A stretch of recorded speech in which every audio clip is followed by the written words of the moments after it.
Hello, everyone. Happy Tuesday. Yeah, Tuesday. Sometimes I get lost in what day of the week it is. Welcome to today's session with Leader Keys. My name is Latrice Torres, and I'm going to be your host today. Today's session, Achieving Success with a Career Plan, is one of my favorite sessions to actually go through and do.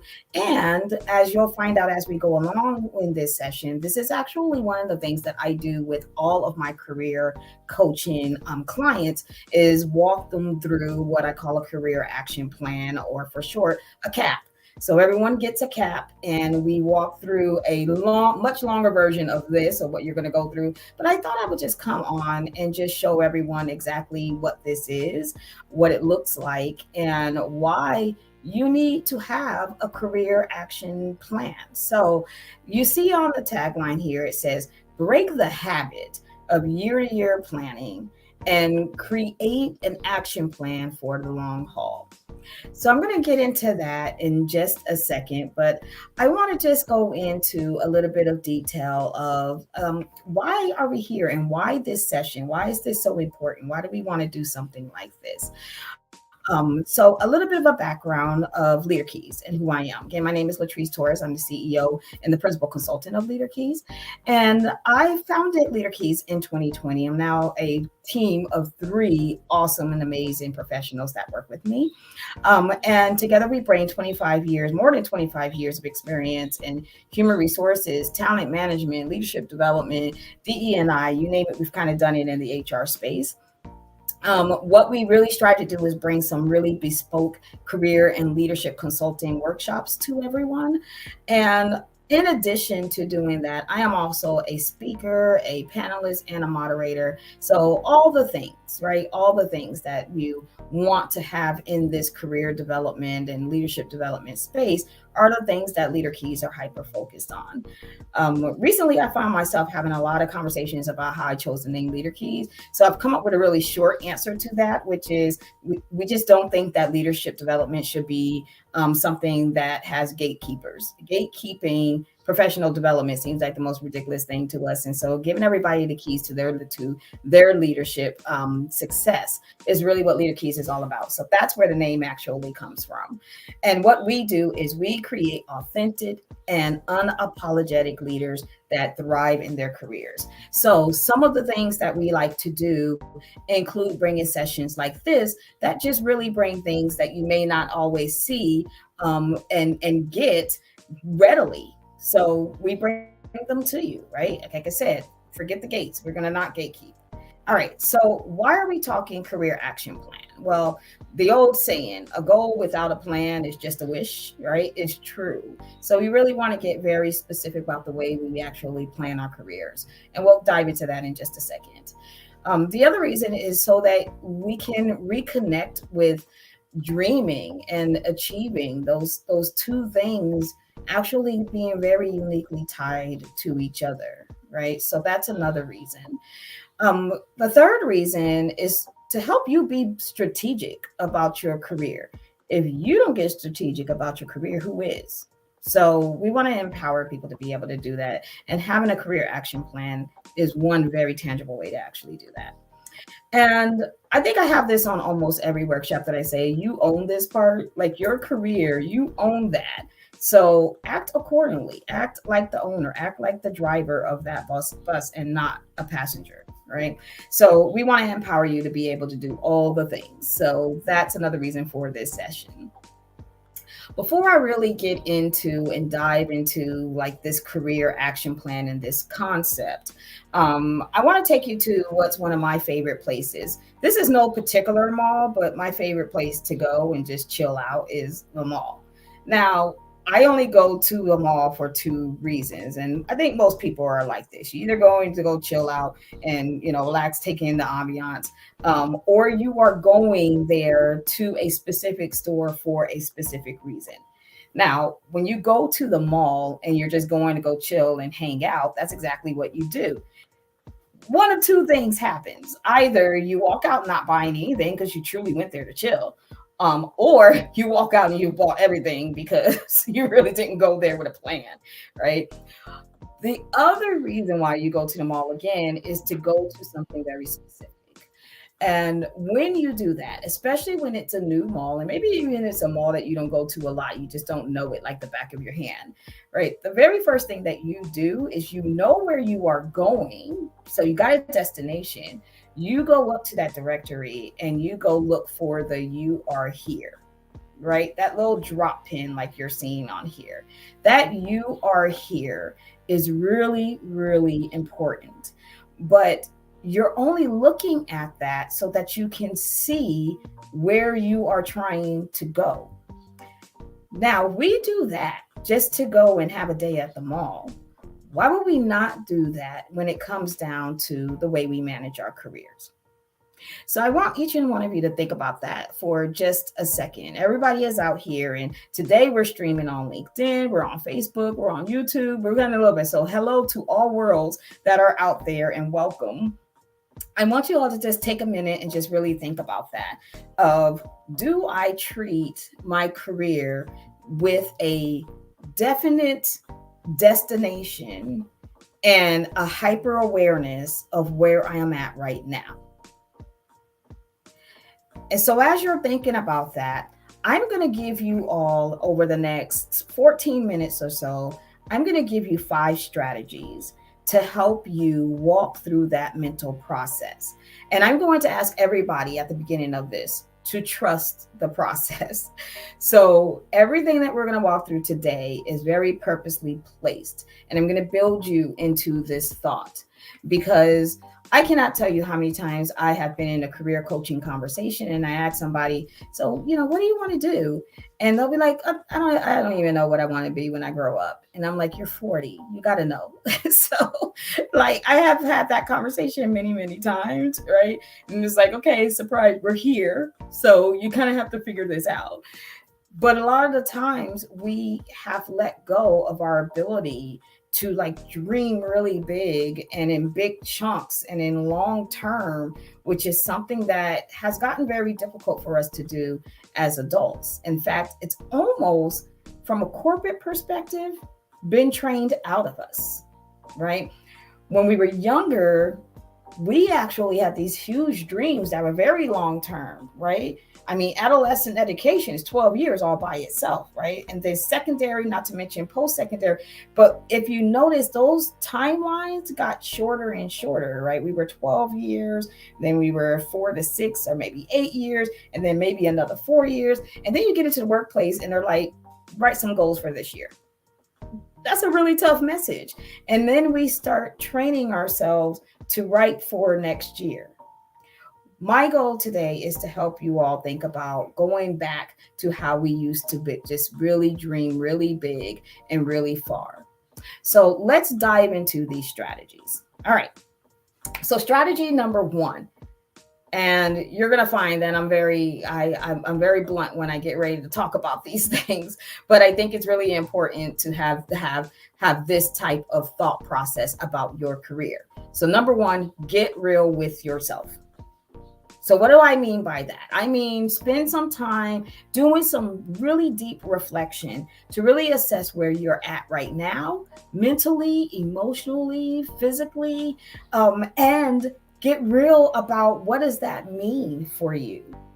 So when I say mentally, emotionally, psychologically, and even physically, like, where are you at? Is this the point in your life where you're like, I'm not trying to go back into the office. I really want remote work, or I'm okay with hybrid work, or I want to be in the office. I'm over the whole entire quarantine pandemic. I want to be with people, right? Where are you at? That's kind of some of the physical things. Where are you at mentally? Like, do you have a good grasp of what you really want to do? Are you really, really sure about what things you want to bring to the table, what things you want to experience, right? So some self-reflection. And when we do our one-on-one coaching, or even in my group coaching sessions, this is the first thing that I have everyone do, is I have you work on that mindset and that really intrinsic look at who we are right now in this space in terms of where we think we want to go. And that's what pulls in some of those psychological and emotional things that you have to consider as well. So that's number one. Get real with yourself.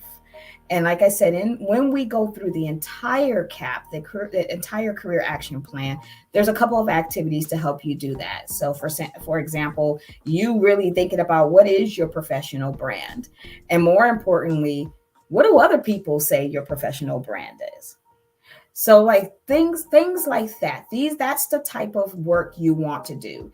And there's so many options that are out there in terms of doing this type of work, whether it's strengths assessors or personality assessments, or it's psychological or psychometrics. Like there's a lot of different things to help you do that. But there's also some good old fashioned sitting down and journaling and just reflecting, right? There's also just that. So, never discount that. That's also a really good thing to do as well. All right, let's move on to strategy number 2. Strategy number 2 is all about seizing your core beliefs. So your core beliefs are your values, and your values are like the VIP section of your beliefs, right? They're guiding your life's purpose. So picking experiences and opportunities that match these values really can fuel your growth and spark your inner drive for more, because they align so directly.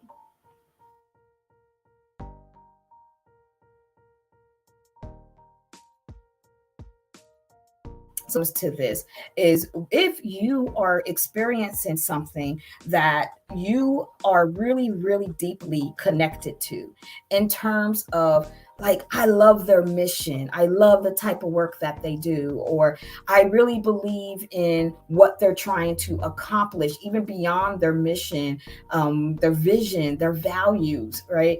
Like when you work for an organization that you really, really relate to, the amount of discretionary effort you give almost like triples, because your heart is in that as well. So like you really want to make sure that you have a good idea of what those things are, and then you have the ability to go look for that in your employer. So once again, whenever I have a client and we're really diving deeply into this, there's a time where I'm like, okay, we're going to have to come out of some of this tactical stuff. And before we even get into looking at your resume and things like that, we have to really do some of this deep down work, because when you go out and you look for jobs and you do it based on whatever is available by clicking a keyword in a job search, it is the equivalent of throwing spaghetti on a wall and seeing what sticks. So you have to get out of the cycle of being able to do that. And again, get strategic about your career plan by saying, no, here's the types of organizations that I'm even going to consider, right? And then you get closer to that match of actually seizing your core beliefs and finding an organization that does that for you and with you, more importantly. Okay. Let's move on to the third strategy. All right. The third strategy. This is when you're going to really get real about your strengths and gaps. I love this particular exercise when I do this with my clients, because we really talk about, because a lot of the times we talk about strength and sometimes they can come off a little superficial. And I'm really talking about, no, your actual strengths. What are the things that you do really, really well?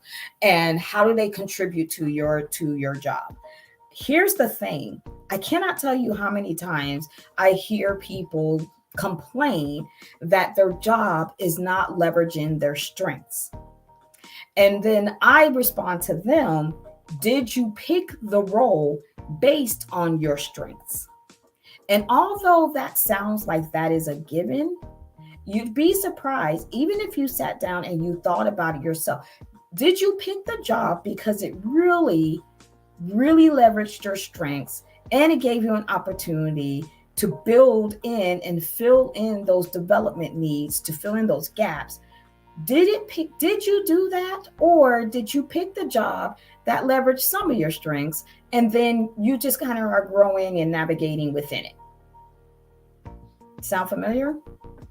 Well, this is what happens a lot to a lot of people, that's what happened. We kind of default into jobs that are kind of using our strengths. And then we build new strengths according to the job. So are they strengths, or are they areas of development that you actually now have developed and you just happen to do good now? So like, it's thinking beyond those things that are situational right now, and really, again, go back to number two, right? Your values, your core beliefs, and everything. And because usually your strengths also align with those things as well. So that's another exercise that we do. Matter of fact, that's kind of our midpoint, is really talking about the strengths and those areas of development and what types of organizations are going to align to those purposefully, and then create the opportunities for you to apply those strengths and then build those development areas. Okay, we're almost there. Here comes number 4. Number 4, in terms of your career action plan. And this was a little bit radical, but stick with me here. This is all about creating a plan in reverse. So exactly what this says here: if you have no destination, you'll never get there. And that goes back to the mall analogy at the beginning of this. Remember, I talked about going to the mall and just walking around and aimlessly. All right, think about that about your career. If you right now cannot say in 5-10 years, and I'm actually going to say 10 years, because when I say long-term planning, I'm actually talking about 10 years out, 7 to 10 years out. 5 years is still short-term to me, but 7 to 10, that's your long-term, right? If you're talking about that, then that changes the situation. But what it also does is it gives you a guiding principle. So if you plan in reverse, you can start to reverse engineer all the things that you do along that path. All right, so let me give you an example of that. If you say in 10 years, I'm going to be the senior vice president of marketing, right? And you're a senior vice president of marketing inside of a firm that creates new and bold and innovative apps for people to find jobs easier, right? So I'm going to play in a couple different worlds here. All right, so if you say that's what it is, in 10 years, the first thing that I'm going to have you do as my client is go, what does year 5 look like? Let's just chop it in half, right? If that's the goal for 10, what is the goal for 5? And I mean really tactfully, what is the goal? What role would you need to have that 5 years after having that role, you're going to be ready for that 10-year role? That's a very different way of thinking about your career plan, but it makes you think differently about all of the development activities and the experiences and the connections and the relationships that you're going to build along the way. Because we then take that 5-year mark and we go, okay, what does 2.5 look like? All right, well then if 2.5 looks like that, what needs to happen within this next year or two to get you to that point? So basically just planning backwards, right? And then once you plan backwards, then you've created all of these little checkpoints and milestones. So it's not even just a destination from here to there, but you have like all of these different little points that says, yep, I'm still on a path. I'm still there. I'm still working my way over there, right? Doesn't that feel like a more inspiring way to get to a long-term goal? Rather than going, okay, it's going to be this kind of elusive thing and I'm going to figure it out along the way. And trust me, that is what most of us do, which is why most of us start in one career and end up in another. Or we start in one place and then here all the time. I didn't even have plans to be here. So those are the things that happen. And I wish I could just say that I'm speculating and I'm making this up, but I am telling you, this is what 99% of my conversations sound like with my career clients. Is this type of thing of kind of navigating and kind of taking roles as they come along. As a matter of fact, we have all gotten into a habit at some point in our lives where we literally take the role that has come along. So we have to learn how to, if that's going to be the case, those roles align to where we want to be. All right. So that's it. It's the planning in reverse. And again, when we connect, we do this. We walk through this session. And I tell my clients, dream big. Let's dream really, really big and let's throw it out there. And then Does this make sense in terms of things that you want to know and experience and do and build?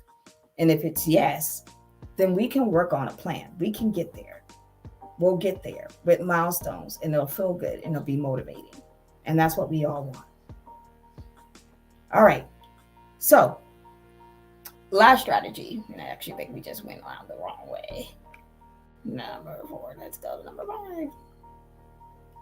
Okay, here we go. So, back to that. So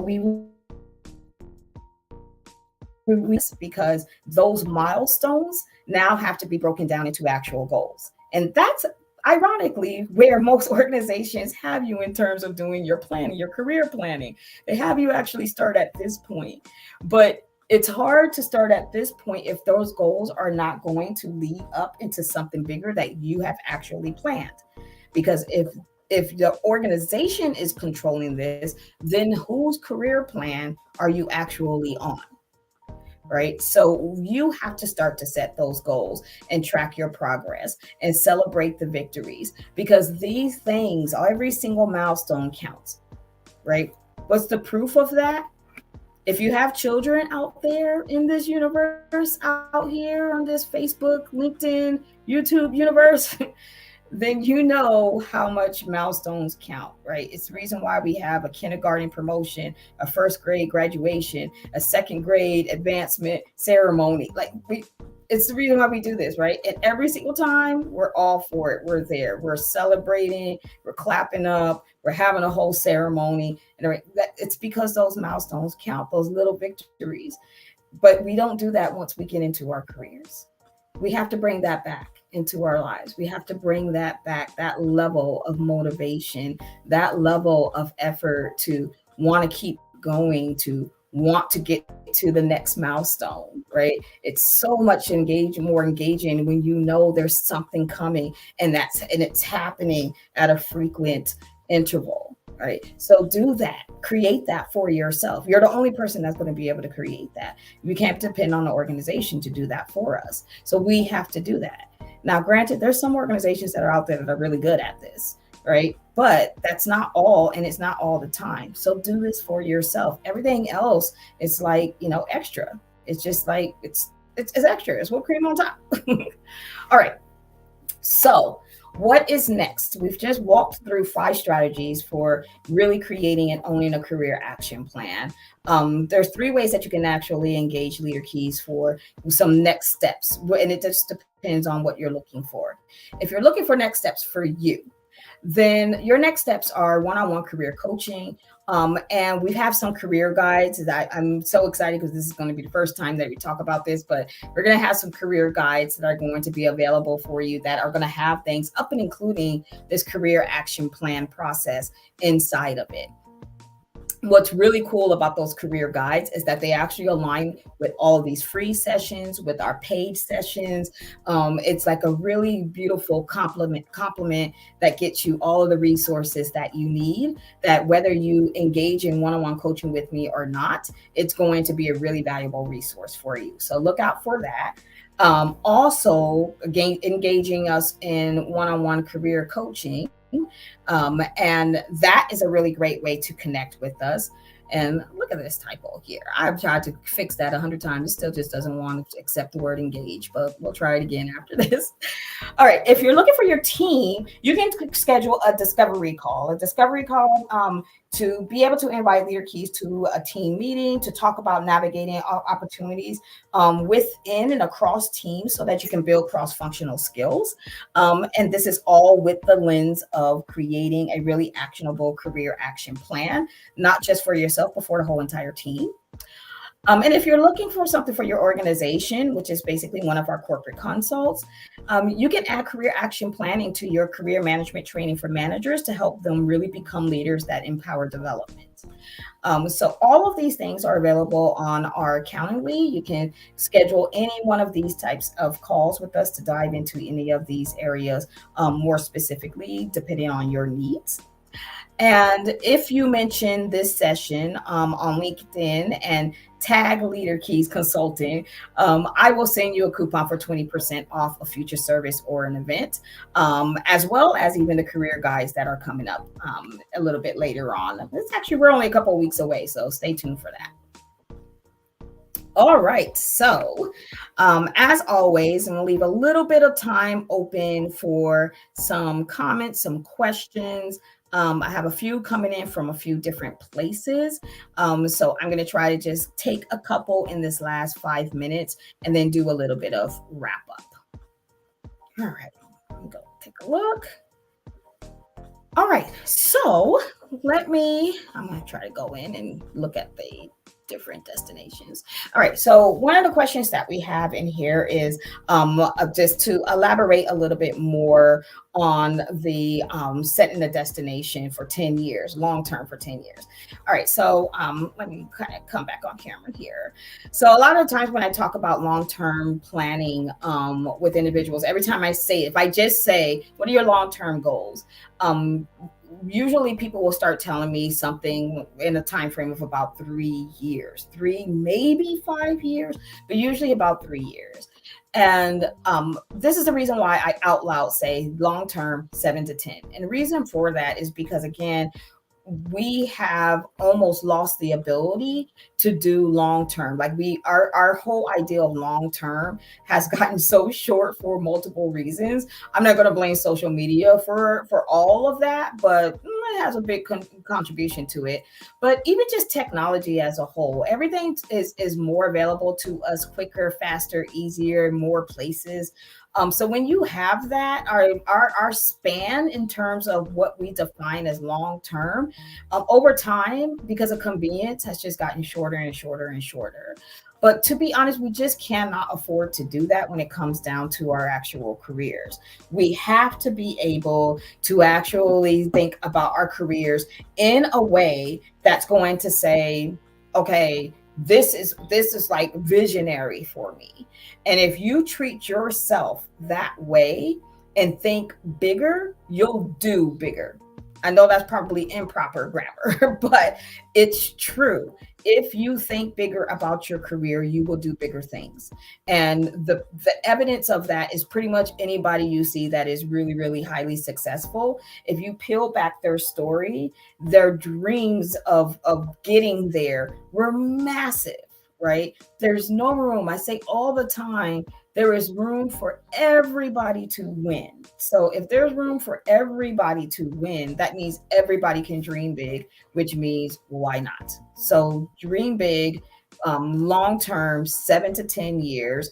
You'll thank me later for it. I promise you that you will. All right. So usually I like to take more than one question, but this is one of those 30-minute quick sessions. I want to thank you all for spending time with me today and allowing me to kind of go through quickly what this career action plan looks like. Again, if you're interested in connecting with Leader Keys, you can visit us on our Calendly and just book time. That's always the best way to do it. Go to our website. There's a lot of information that's on there as well. Connect on LinkedIn, connect on Facebook. We're also on Instagram. Check out our YouTube. We're building our content and getting more on there every single day. So get in touch with our team, and we would be honored to help you become an authentic and unapologetic leader as well. Thank you very much. And everybody, have a fantastic rest of your day and week. Bye.